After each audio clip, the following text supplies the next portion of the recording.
And it happened that, in those days, the Philistines assembled to fight. And Israel went out to meet the Philistines in battle, and he made camp beside the stone of assistance.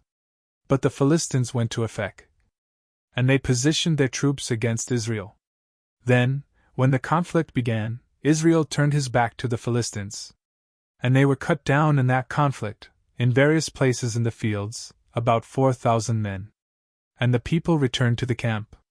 And those greater by birth of Israel said, "Why has the Lord struck us today before the Philistines? Let us bring to ourselves the ark of the covenant of the Lord from Shiloh. And let it enter into our midst, so that it may save us from the hand of our enemies." Therefore, the people sent to Shiloh, and they brought from there the ark of the covenant of the Lord of hosts, sitting upon the cherubim. And the 2 sons of Eli, Hophni and Phinehas, were with the ark of the covenant of God. And when the ark of the covenant of the Lord had arrived in the camp, all of Israel shouted with a great clamor, and the land resounded. And the Philistines heard the voice of the clamor, and they said, "What is this voice of a great clamor in the camp of the Hebrews?" And they realized that the ark of the Lord had arrived in the camp.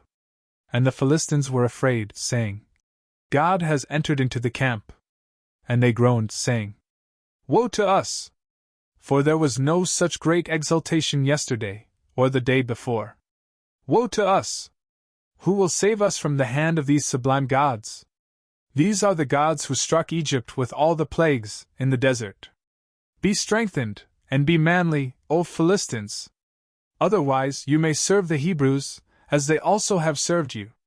Be strengthened and wage war." Therefore, the Philistines fought, and Israel was cut down, and each one fled to his own tent. And an exceedingly great slaughter occurred. And 30,000 foot soldiers from Israel fell. And the ark of God was captured. Also, the 2 sons of Eli, Hophni and Phinehas, died. Now a man of Benjamin, rushing from the troops, arrived at Shiloh on the same day, with his clothing torn, and with his head sprinkled with dust. And when he had arrived, Eli was sitting on a seat opposite the way, gazing out. For his heart was fearful on behalf of the ark of God. Then, after this man entered the city, he announced it to the city. And the entire city wailed.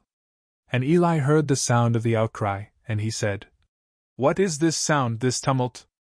And the man hurried, and he went and announced it to Eli.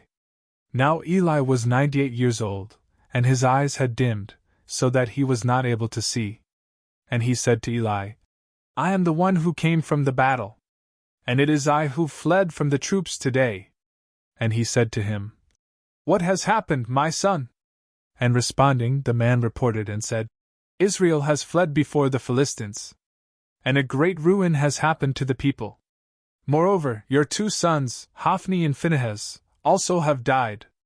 And the ark of God has been captured."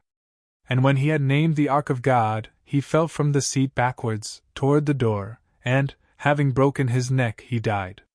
For he was an old man of great age. And he judged Israel for 40 years. Now his daughter-in-law, the wife of Phinehas, was pregnant, and her delivery was near. And upon hearing the news that the ark of God had been captured, and that her father-in-law and her husband had died, she bent down and went into labor. For her pains rushed upon her suddenly. Then, when she was near death, those who were standing around her said to her, "You should not be afraid, for you have given birth to a son." But she did not respond to them, and she did not notice them.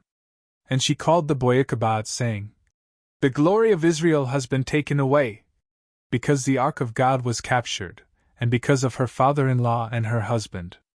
And she said, "The glory has been taken away from Israel," because the ark of God had been captured.